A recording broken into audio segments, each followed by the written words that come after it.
Hey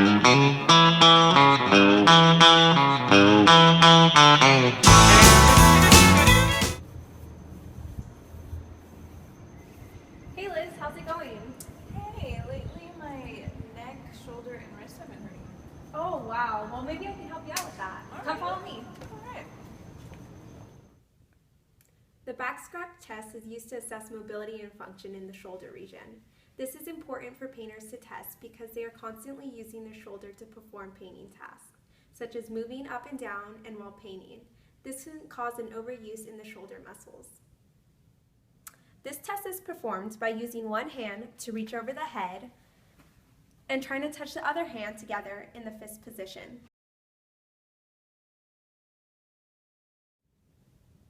If there are any faults or pain while performing this test, it is important that painters apply mobilization techniques. One of the 10 techniques that can be applied is the reverse sleeper stretch. The reverse sleeper stretch is performed by placing one arm behind the back and placing the other arm on the elbow and pulling forward while you're doing this. And you want to do this for 2 minutes on each side for 3 sets.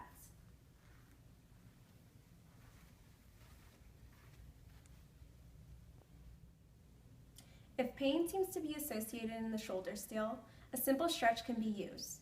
Practicing stretches that will assess in shoulder function will prevent pain from occurring. One stretch is known as the air bench, which is imperative because it allows painters correct range of motion, simultaneously preventing pain. This stretch is performed by getting into the wall sit position. Making sure feet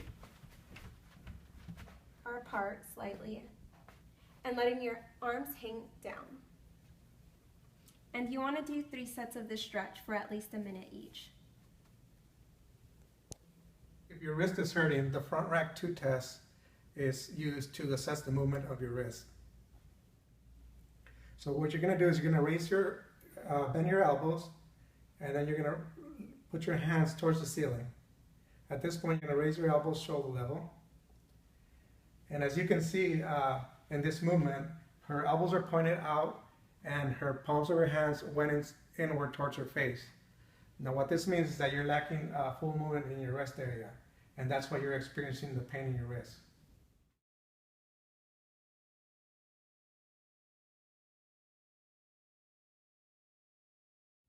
So to prevent the wrist from hurting, the tuck and spin exercise is used. So with the use of a tennis ball, what we're going to do is we're going to do an exercise that's going to help you with that pain. So you're basically going to just take the tennis ball, you're going to place it on your wrist, and you're going to pin it down on your wrist area. At this point, you're going to do circular movements by pressing down on the ball, and you're going to do that on all 4 sides. On the back side, the side, the front, and on the other side.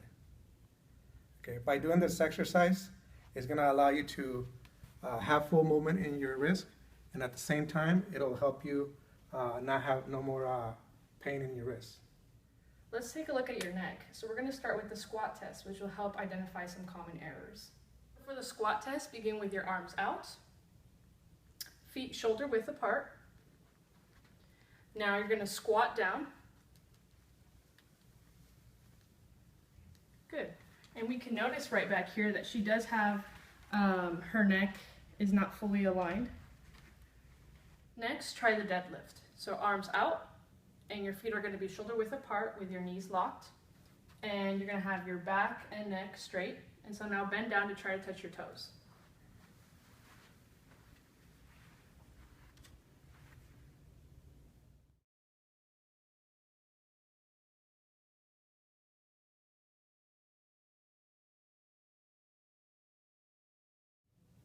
So now let's try some techniques to alleviate some pain.